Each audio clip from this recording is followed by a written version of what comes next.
It should not have come as a shock. The administration's agenda to roll back civil rights was specifically outlined in Project 2025, that infamous 900-page roadmap written by conservative think tanks and former Trump administration officials.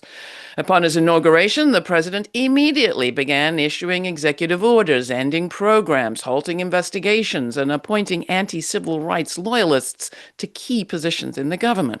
Democratic leaders, some of them spoke out and roundly condemned budget cuts and layoffs. But in the months since, the administration has largely gotten away with casting its actions as simply reining in cumbersome DEI regulations or cutting corporate red tape, to the point that it has taken courageous collective organizing by the very same workers who are the most under attack to sound the alarm about what is really going on. Namely, this nation's progress on civil rights and equality under the law is being reversed, ended, in front of our eyes, with clear intent, and it's happening fast. Most recently, 4 attorneys and staff workers at the Department of Housing and Urban Development, or HUD's Office of General Counsel and Office of Fair Housing and Equal Opportunity, went public with an emergency complaint, which they have filed through U.S. Senator Elizabeth Warren's office and taken to the press. We're going to speak to 2 of those brave whistleblowers about what made their action necessary and what went into it in just a moment. But first, here's Senator Warren laying out clearly the nature of the crisis. So I just received internal documents from whistleblowers inside the Trump administration.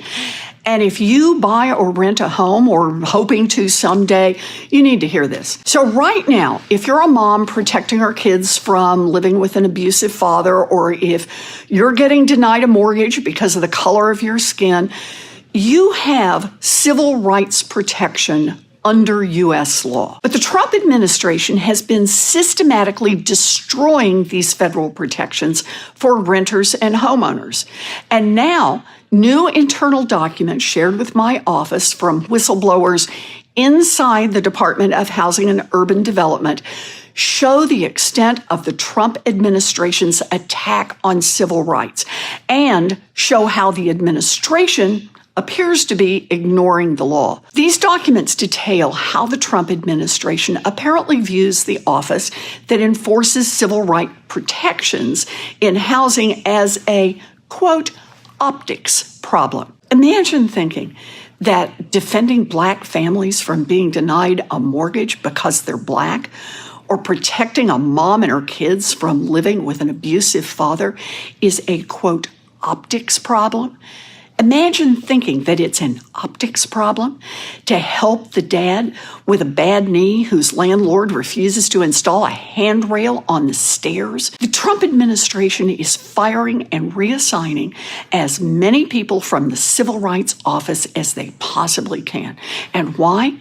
To make it impossible for the few staff that remain to actually do their jobs and help people the way the law says. The consequences are enormous. Already, hundreds of housing discrimination cases have just been dropped or stalled. And now people are asking, well, why would I file a case at all if nothing's going to happen? What the Trump administration is doing is wrong. I am calling for an independent investigation of the Department of Housing and Urban Development into the Trump administration's attack on civil rights, an attack that has been exposed by the whistleblowers who are there. We wrote these laws to make this a fairer America, and now it's time to enforce those laws. With me now is Paul Osadebe. He's an attorney working in the federal government, a shop steward for the American Federation of Government Employees, or AFGE, Local 476 in Washington, D.C., and a member of the Federal Unionists Network, about which we will hear more in a moment. We're also joined by Palmer Heenan, also an attorney working in the federal government and also a member of AFGE and FUN. And these are just 2 of the 4 employees within the Department of Housing and Urban Development who have filed a formal whistleblower complaint through the office of Senator Elizabeth Warren, Democrat of Massachusetts. Palmer and Paul, welcome to Laura Flanders and Friends. Thank you, and I truly mean it. Thank you so much for your work. Before we begin, and we're going to hear about the nature of your complaint, it's very dire. I want to hear a little bit more about you. Whistleblowers are always brave and courageous people, but there's usually more behind the scenes that we don't know about. So, are you just incredibly brave, or what went into this decision to file this complaint? Who wants to start? Paul? Sure. So first of all, thanks so much for having us on. And no, it's not just bravery, though with the risks that we're facing, it did take something. It took a real commitment to our oath as federal workers. When we took this job, we said that we were going to defend the Constitution and defend the American people against all enemies, foreign and domestic. And we definitely think that in a moment like this, that requires collective action, having each other's back, joining with everyone that we possibly could, and going public in a moment like this. Because if we didn't do that, we knew that the people that we served would be harmed even more than we might be. So yes, we're facing risks. Yes, it was a hard decision to go public like this, but it was really the only choice that we had, considering the Palmer, situation we're facing. Palmer, to elaborate, you are still employed, correct? As of the moment that we're speaking, you've That's not been right. fired or resigned. That's What right. went into your decision to join in this suit? I think that Paula said it really well. I've spent the vast majority of my legal career, I've dedicated it to helping people vindicate their civil rights. And that means that we're sort of called to something, I think, a little bit larger. There's huge risk to Paul and I in making this decision.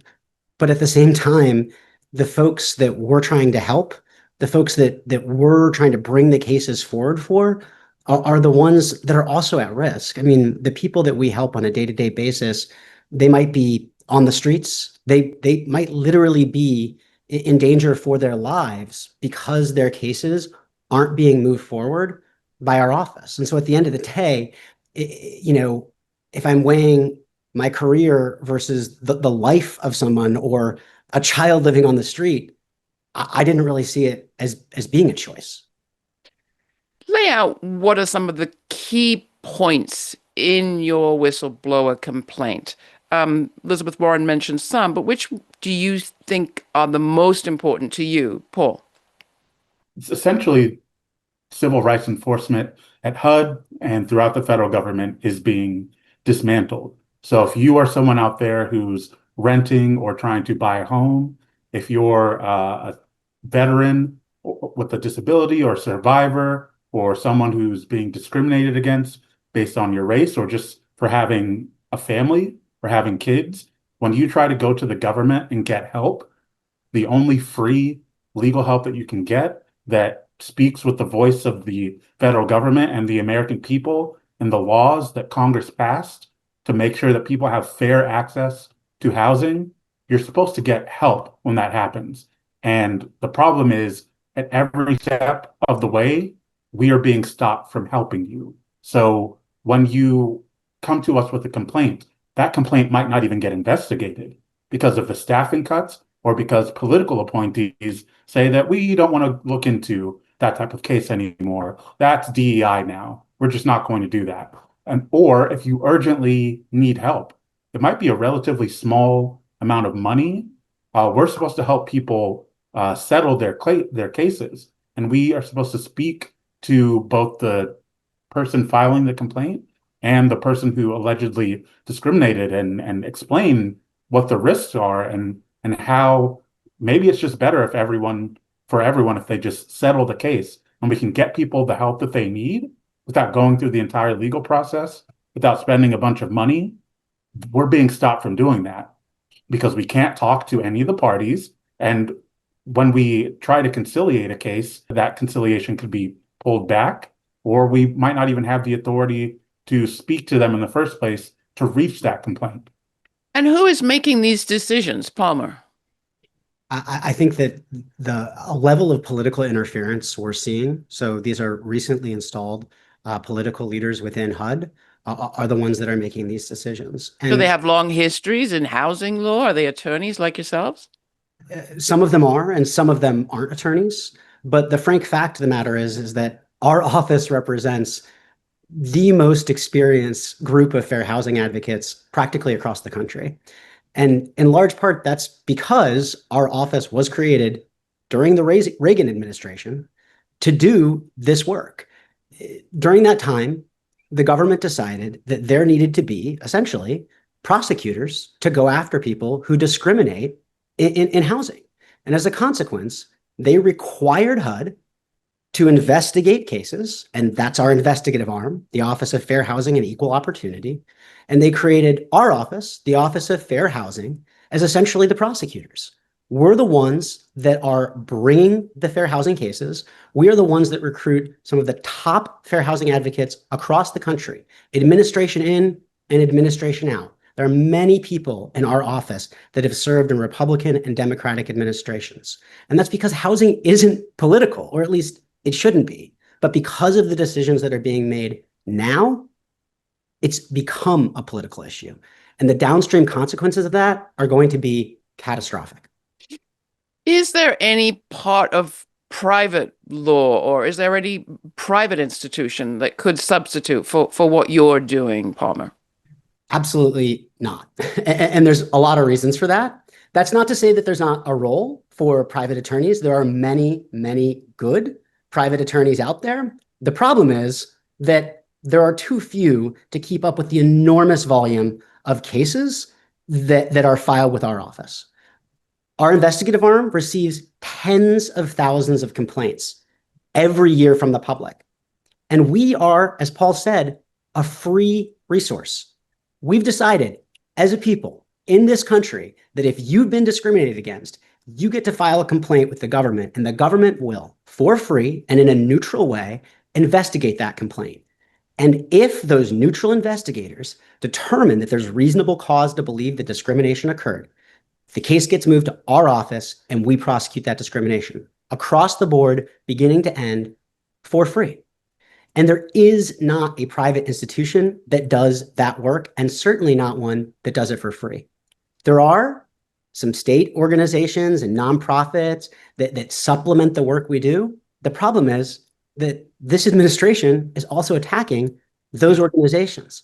They're withdrawing funding from local nonprofits who do fair housing work. They're removing and revoking guidance that state and local governments and even private entities have relied on for years to make sure that they're either doing enforcement correctly at that level, or if you're a developer or a real estate agent, that you're able to follow and comply with the law because you want to follow and comply with the law. So not only are we in a situation where enforcement is being curtailed at every level, including the gutting of our office, but they're making it harder for people that want to comply with the law to comply with the law. Mm.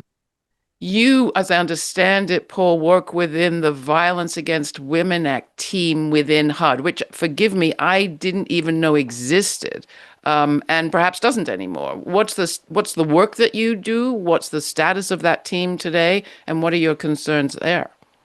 So I was recently added to that team because so many people were fired or forced to resign that they needed to add new people urgently to do that crucial work. And HUD just recently got the authority in 2022 to enforce the Violence Against Women Act and go after landlords that HUD itself is funding and making sure that they are not discriminating against survivors, people who've been stalked, people who've been sexually assaulted. We make sure that those people get access to housing, that they can move to a safe unit when someone abuses them or they're being stalked. We make sure that people aren't excluding them from housing because they just don't want to deal with someone's history of abuse, or their current partner might be abusing them in the unit. And oftentimes the landlord just says, well, I just don't want to deal with you. I'm going to evict you. I'm going to put you and your family out on the street. And we are the ones who stop them from doing that. And what they've done with the reassignments, all of the restrictions on our work, our ability to conciliate and get people urgent moves out of housing, or to investigate cases, to prosecute those cases, it's so that people are left just completely unprotected. So people are in life and death, dangerous situations. People need a move tomorrow to save their lives. We are supposed to be there to make sure that that happens, to hold landlords that we are funding, the American taxpayer is funding. We're supposed to hold them accountable. And instead of protecting women, as the executive orders say, they're destroying the team that protects women, my team that I'm on. I hear you. I hear your both of your passions for this work and your concern about those who are not going to be served or even helped in this as a consequence of what you're facing. I've got lots more questions about your experience inside the administration, but I want to get to the teamwork that you are a part of, because we've heard a lot about people being laid off, and often these federal workers are cast in our media as kind of, ay, poor people. Isn't that terrible? But you and the folks at FUN, which is a cute acronym for an organization that is addressing a real crisis, the Federal Unionist Network, aren't victims. You are standing up, and I want to hear more about what is making that possible. Because let's face it, we say courage is contagious, but it's not a virus. It needs to be implemented, it needs help. So who wants to take that on? Palmer? I'll defer to Paul on that. He's one of the original members of FUN. Yeah. So in this moment, like the thing that will actually get us through this is solidarity, is recognizing what potential power we have as federal workers in the workplace and building connections among each other, learning the skills to actually do that, even in an atmosphere of extreme fear right now. We have to be clear. That is the method of the administration. They want to create fear, which leads to silence, which lets things be dismantled without anyone standing up and fighting and saying, this is illegal, this is wrong, and this is harming people. And it's up to federal workers, the ones in the building, to actually do that. And that's what FUN is about.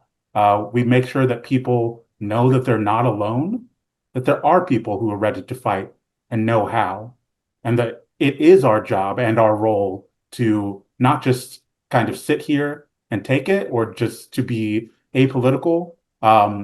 When political appointees won't let you do your job, it's up to you to defend your agency and to come together with your coworkers who are all under attack and protect both yourselves, your agency, and the people that we serve. That's what FUN is about. We do that through training, through strategizing to do things like what we just did at HUD and making sure that everyone can identify what that looks like at their agency with their coworkers and their union, because it's not always going to look this way. So, Palmer, bringing you in here, there might be people going, well, but how on earth, under these circumstances, can I do anything like that? How did you do it? And what's your message to people, perhaps, who are feeling very afraid and not quite sure where to turn? Yeah, it's a really important question. And I think, one of the things that is a sort of a natural outcropping of our work in civil rights is realizing the value of community. And that's particularly true when you're doing specifically fair housing work, because our whole work is dedicated towards making sure that people are able to live where it is that they want to live and live there safely, stably, and securely, to make sure that, there's not a child on the streets that was told, whose parents were told, sorry, you can't live here because we don't want kids to live here. That's a protected class under the Fair Housing Act. So I think, building that community and creating that community is a real natural part of what it is that we already work hard to do. And I should say it's not a coincidence that the two of you are union members as well. The Unionist Network is not a union, but you are members of AFG, which is. That's exactly right. It was the fact that we are a unionized office, right? That we were able to work collectively already before all of this and able to extend sort of our natural feeling towards community along with our union membership to come together and say, look, at the end of the day, whatever risk there is to us is outweighed by the risk to the people that we serve. And part of our duty and part of our oath as federal workers is to take action. And if that means going public and losing our livelihoods, that's what we have to do. Why a whistleblower complaint? Why not just a demonstration? Why not just marching out? Why not mass resignation? I don't know. Paul. I mean, part of it is because we're lawyers and we wanted to make sure that what we were saying was accurate and protected. So we wanted to put it in writing and make it something that had support behind it in terms of facts, documents, to make it much harder to just lie about it, essentially. That was one element. We wanted to make sure that anything that we did was going to be shared with people who were supposed to be holding our agency accountable. So that's members of Congress and that's the Inspector General. So it made sense to do it that way. And it's something that can be shared and replicated throughout the government. It's where we're at our most protected, and it's where so many people can participate because we all see the illegal things that are happening. We all see the attacks. We all see the attempts to dismantle the government. And that's something that is illegal. And when something's illegal, it is our responsibility to say something about it. It And is. It's also true that in a legal complaint like this one, you're being very clear about what is happening, and the language is impossible to misunderstand. So I want to go back to the top. Do you think I'm overstating what is happening in this country right now? And what do you think is holding people back from really naming the obviously nameable, because you just named it, threat that we are under as a country that at least ostensibly aspires to being a multicultural, multiracial, equal opportunity republic? Palmer. That's a hard question. I can't tell you what's in people's hearts, but here's what I can tell you. There's a lot of fear out there, and I understand why. Because the actions and things that you're seeing are scary. But we are more powerful together. And when we realize that when any one of us is affected, all of us are affected. And that's the very nature of the work that we do in the federal government. Usually very quietly. You don't hear a lot from federal workers when things are going well, and that's because we don't really usually want to be heard from. We just want to be left to do our jobs, helping the American people. In our cases, that means helping people, investigate and prosecute cases of when they've been discriminated against. But there are federal workers across the government who do that exact work, or that exact same kind of work to helping your everyday American, whether it's making sure that you've got an accurate weather forecast, right? Whether it's making sure that that new drug that you or your child might need is getting approved as quickly as it can get approved. Whether it's fighting to make sure that a coal power plant can't get put into your backyard because that's what the coal company decided that they want to do. Those are the things that federal workers do on a day-to-day basis. Opening the national parks. And so I think there has to be a realization that all of these actions are affecting all of us. And in the long term, and even the short and medium term, they're going to have negative consequences. In our work, I know for a fact that people have already become unhoused because of things happening in HUD. And those stories are the same across the government. Schools that aren't able to, have the funding or get the things that they need, right? Workers who aren't being protected, whatever the case might, energy prices that are going to go up, whatever the case might be, all of us are impacted by this, and it's going to take all of us to get out from underneath it. I can't help but be reminded that Donald Trump and his family in the 1970s, before the establishment of your office, were brought up on charges of discrimination against Black and Puerto Rican, Latino residents in their housing developments. Is it crazy to think the guy just holds a grudge, Paul? I mean, they've been pretty consistent from the first administration till now that they're not super happy with housing enforcement. They're much more, it seems like they're much more concerned with the opinions of developers, landlords, people who want to discriminate than they are with the ordinary Americans that face discrimination every day, the thousands of people that make complaints, and the far more than that that never make a complaint. There's so many people who are affected by discrimination. I don't know why they do what they do. It doesn't seem to help people, and they never really seem to address the impacts that it has on people. In fact, when they get confirmed, like Secretary Scott Turner, he went before Congress and said under oath that I will vigorously defend fair housing. I will make sure that everyone, that HUD as an agency is protecting the American people. And that is not true. That's not what's happening right now. Have you been surprised by anything that you've seen? I mean, as I said at the top, there was plenty of indication this was going to be part of the agenda of this administration. But when they came in, was there a day where you realized, oh, this is more than I thought? Or did it just go as you expected? Paul. I can say for me, it was February 14th, the Valentine's Day massacre, as federal workers call it, when they just callously fired probationary employees throughout the government, claiming that it was due to performance or other made up reasons. And that was damaging the careers of these workers. But even more than that, you are cutting people who want to help people. They came here to make sure that you, the American people, the person watching this, have the roof over your head that you want, and that you are not stopped from getting that by your race or for having kids or a disability. It doesn't make sense to punish someone for trying to do work like that and saying that it's due to efficiency or due to DEI. It has nothing to do with any of that. It's just pointless cruelty, and it hurt you as much as it hurt the people who were fired that day.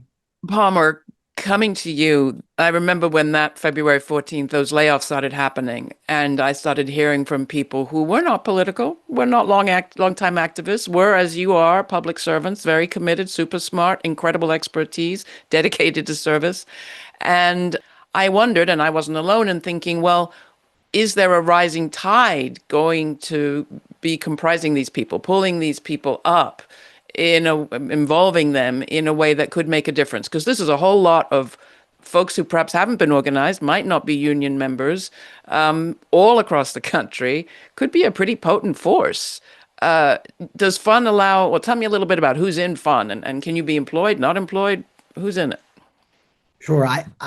Before I do, let me just say something about the Valentine's Day massacre, because on that day, no one really knew what was happening. Yeah. As far as our supervisors knew, it was a total surprise. And I was actually at the doctor that day and got a call from my supervisor asking, "Are you still employed?" It was that kind of circumstance. Even if you think that there should be cuts to government or the government should be made more efficient, there's no way that that's the way to do it. It just doesn't make sense. Putting aside the fact that we lost an enormous amount of expertise across the government.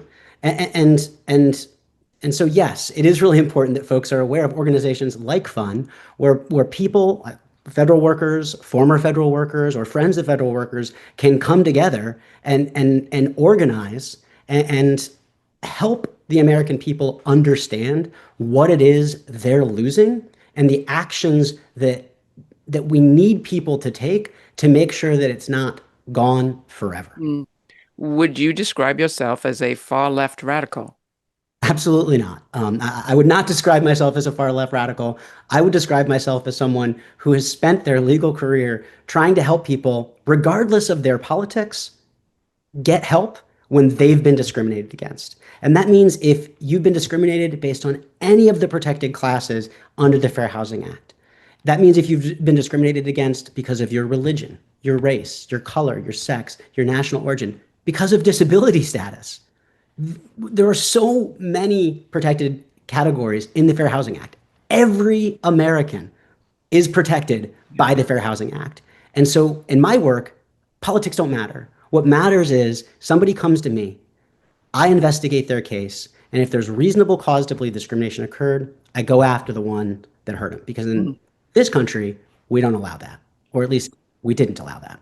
Yeah, Paul, coming to you, I heard from your colleague there that you were one of the founding members of FUN. How has the organization grown? Would you say there is a rising tide of previously unorganized people moving into action, creating infrastructure? So I was an early member. Not sure if I quite Ah, classified myself as a founder, maybe in the group right after that, but it existed before this administration. We saw the need to get federal workers more organized, to create more unions, and to strengthen the ones that already existed. And we knew that there'd be a possibility that an administration would come in that did not value the work of federal workers, that was anti-worker and anti-union. We knew we would have to be ready for the possibility of an administration that didn't value federal workers and the protections that we provide, or that was anti-worker and anti-union. And we knew we would need to be ready to organize in that moment. Now that moment has come, and that's why FUN has really exploded over the last several months. And we are trying to organize people who are currently under attack, who are still employed, the people who have already been fired or who were chased out of their job through the deferred resignation program. Anyone who values federal work and protecting the American people, we are trying to get those people more organized, more trained, and more ready to use every tool at their disposal and to recognize their power, because we all do have power. mm. The administration tries to make people feel powerless, but we are powerful when we work together, when we strategize and try to understand what our power potentially could be and what the power of the people attacking us is, so that we can address that. And that's what FUN is about. I believe that we will see more and more people doing things like what we have just done, or whatever makes sense to them where they are, because workers are the ones who know best about how to protect their agency and serve the public. And as long as we are thinking along those lines and understand that it's our position to do that, and our oath demands us to do that in this moment, I think we're going to see a lot more action and fight from federal workers and from our allies. I can feel my spine getting stiffer as I hear you two. Coming to you, Palmer, you talked about actions earlier. What actions do you want the Congress and Senator Warren to do? What do you hope will come of an Inspector General investigation? What do you want to happen? That's a great question. Let me take it kind of piece by piece. I think we need oversight from Congress, and Senator Warren has been a leader in that space. But Yeah. obviously, she can't do it alone, right? We need folks on both sides of the aisle to realize that housing is important. Every person, every member of Congress has someone in their district who our office has helped. And that's because Congress created us to do that work for the members of all their districts. And so we need every member of Congress to stand up and say, we're not going to allow this, right? We can't allow for it to be more difficult for people to find housing. Costs are already through the roof, and housing is so expensive. We can't let it get more expensive. We can't make it harder for a family to find housing. We can't make it harder for a disabled veteran to find a place that his wheelchair can literally get in the door. So we need oversight to make sure that we're doing the work that Congress required us by statute to do. And to get there, I think we're going to need people to contact their members of Congress. We need people to reach out and say, look, this is how, I was discriminated against, or this is what happened to my neighbor. We've got to make it so that these stories are getting through to members of Congress. Right now, Congress is on recess. That means that a person can walk down or drive down or bike down or take the bus down to their Congress member's office and tell them, stand up for these rights. Make sure that my rights are protected, your rights are protected, so that if we ever need this service, it's there for us because you put it in place for us. So that's what I really think needs to happen now. We all need to stand up together. We need to contact Congress, and we need Congress to come in and provide that oversight function that they're able to provide. As far as the Inspector General's report, I hope that it gives transparency into the inner workings of HUD and how these cuts, these reassignments, this dismantlement has impacted the work that we do on a day-to-day basis. The Inspector General already found that our office was understaffed, and that meant case processing times were through the roof. These cuts to both our office and the investigative part of HUD, the Office of Fair Housing and Equal Opportunity, are going to make those wait times even longer, putting aside the hundreds of cases that are going to be withdrawn, that have already been withdrawn, stalled out, or cases where settlements have been revoked or reduced or what have you. So I think we need transparency from an investigation so that the American people can see the full scope of what it is that's been done at HUD. It's only then that we're really going to be able to start to fix it. Paul, you are two of the whistleblowers. What can you tell us about the other two?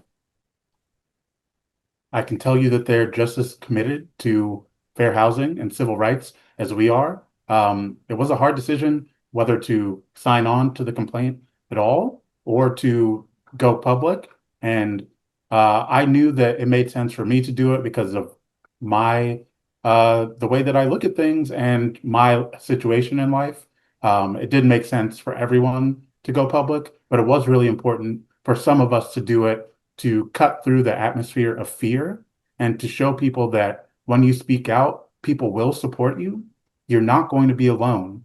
There are people who are ready in fund, in your union, throughout the federal government, in Congress, in the community to support you.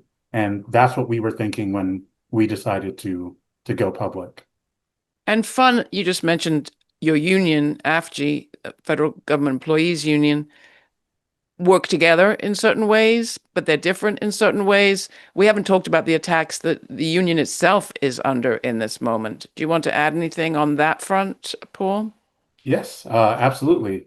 The big reason why our unions all across the federal government are under attack is to stop what we're doing right now. They don't want us to have a collective voice to be able to speak out and to tell the truth about what's happening. They want us all to be in fear as individuals, for there to be no solidarity, for everyone to be informing on each other or just to be silent.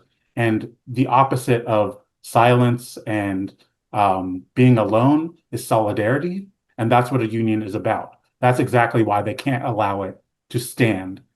Because if we are out there speaking out and telling the truth and organizing within the workplace and outside of the workplace with the people that depend on our services and protections, then they know they can't get away with what they're doing. They can't lie about the fact that they're breaking the law. They can't hide the damage that they're doing to the American people. And so they have to shut down the main institution and organization of workers that could actually reveal what's happening. But we're not going to go away. AFGE is not going anywhere.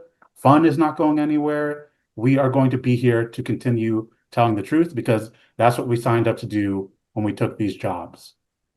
I hesitate to take us back to this question, Palmer, but I want to lay out a nightmare scenario. Maybe not a nightmare scenario, but it is all very. You talked about the housing crisis that we are facing as a nation, the housing crunch, the high cost, the lack of affordable housing, the housing that we need that is unavailable to so many. If you hear Donald Trump in the next months or year, as running up to ostensible midterms perhaps, say we have done away with the restrictions for landlords so that they can now more easily rent housing. And if you're in a segregated white community, it doesn't matter. He might not say that out loud, but he might. Why should white people care? And will that work to his constituency to say, look, we made it easier for you to get housing? I can't say whether it would work to a particular constituency. I will tell you that it won't work in reality. And we know that both because of history and because of the current work. We've seen what happens when you try to segregate. It actually doesn't help anyone. It drives home costs down. I mean, we saw that actually with the Hulk and redlining, which gave rise eventually to the Fair Housing Act. But we also see that through our current work. HUD has brought cases against lenders who engaged in price discrimination, where they decided, look, this area has too many people who are Hispanic, too many people who are Black. So we're going to charge the people in that area more. But that affects everybody who wants to live in that area, whether they're Black or white, or whether they're Hispanic or not Hispanic, whatever the case might be. And what that means is that it costs all of us more. And if you let that behavior, that discrimination go rampant, then why wouldn't they just raise the price across the board? They'd be able to against in this particular area, so why not just everywhere? That's why that won't work, right? If you've got a landlord or a developer who wants to build housing and they don't want to build it in an accessible way, that's another thing that our office makes sure is going to happen, that housing is accessible. We can't have it so that a disabled veteran who was injured serving our country, abroad, isn't able to get into that housing. That's not going to make housing cheaper for really anyone, but particularly that individual.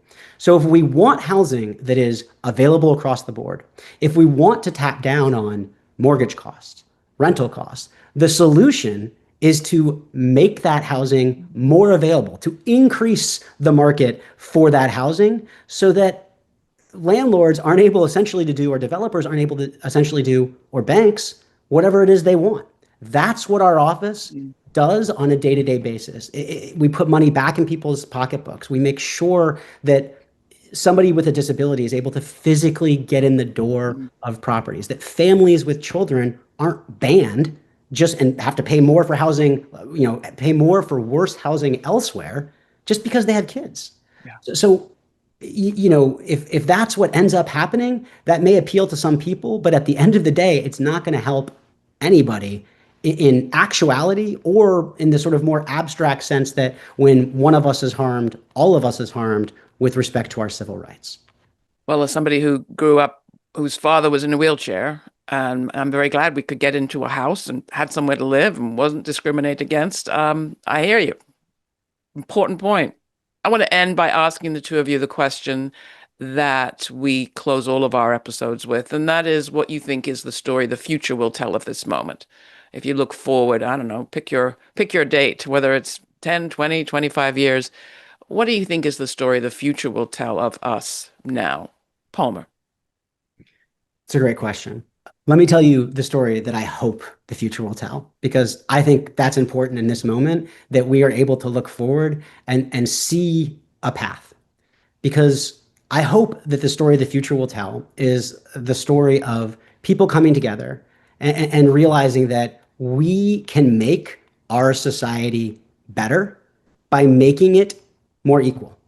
No one is asking for a leg up or an extra hand or whatever the case might be. We're just asking to get rid of discrimination. And so I hope the future will tell the story of people doing just that, coming together, going to Congress and saying, these are our rights. You passed them into law decades ago. Fight for the rights that we have now. That's the story that I hope the future will tell of this moment. What about you, Paul? I believe that we will see that starting with this moment and the fights that have already started to happen all throughout the federal government, that in this moment, it was federal workers who stood up, who told the truth, who organized in the workplaces and connected with every group that benefits from government services, that needs government services. They worked with the faith community, with businesses, with nonprofits, everyone that they possibly could.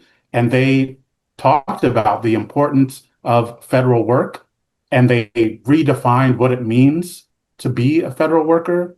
They redefined what it means to commit to your oath and what that means in practice, what that calls you to do in moments of crisis.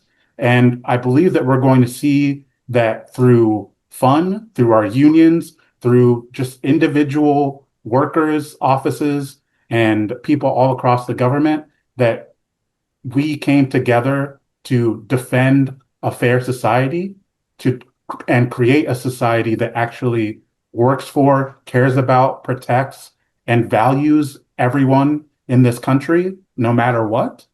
I believe that we have the power to create that, and we will create that.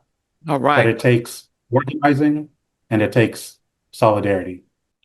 I believe that we will see. Thank you so much. I appreciate both of you and those that you're working with who are not with us on this show for all the work that you are doing and the inspiration, truly, that you are providing to the nation. Thank you.